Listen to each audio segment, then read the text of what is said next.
அடுத்ததாக விஜயின் கட்சியில் இணைந்த பலம். விஜயை சந்தித்து அந்த கட்சியில் இணைவு.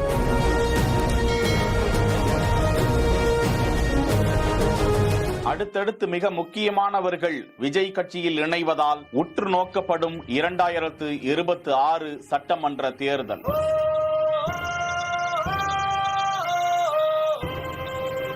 நாஞ்சில் சம்பத் அவர்கள் திமுகவில் தலைமை கழக பேச்சாளராக, அதன் பிறகு மதிமுகவில் வைகோ அவர்களின் கட்சியில் கொள்கை பரப்பு செயலாளராக, ஒரு சிறந்த பேச்சாளராக அவர் மேடைகளில் கடைசி இருக்கையில் அமர்ந்திருப்பவர் முதற்கொண்டு காதுகளை கொடுக்கும் அளவிற்கு, உற்று நோக்கும் அளவிற்கு அவரது உரை இருக்கும். அதன் பிறகு அவர் அதிமுகவில் ஜெயலலிதா அவர்களது கட்சியில் இணைந்த பிறகு மீண்டும் அந்த கட்சிக்கு ஆதரவாகவும் அவர் பேசி வந்தார். அதன் பிறகு அவர் ஜெயலலிதாவால் நீக்கப்பட்டு தினகரனது கட்சியில் சேர்ந்தார். அந்த கட்சியில் இருந்து விலகிய பிறகு பேச்சாளராகவே திமுகவிற்கு ஆதரவானவராகவே பேசி வந்த நிலையில் தற்போது தாவேகாவில் அவரது இணைவு அரசியல் உலகில் ஒரு அதிர்வலைகளை ஏற்படுத்தி இருக்கிறது. கடந்த வாரம் செங்கோட்டையன் அந்த கட்சியில் இணைந்த நிலையில் தற்போது அரசியல் உலகில் ஒரு சிறந்த பேச்சாளராக பார்க்கக்கூடிய நாஞ்சில் சம்பத் அவர்களும் இணைந்திருப்பது பேசுபொருளாகி இருப்பது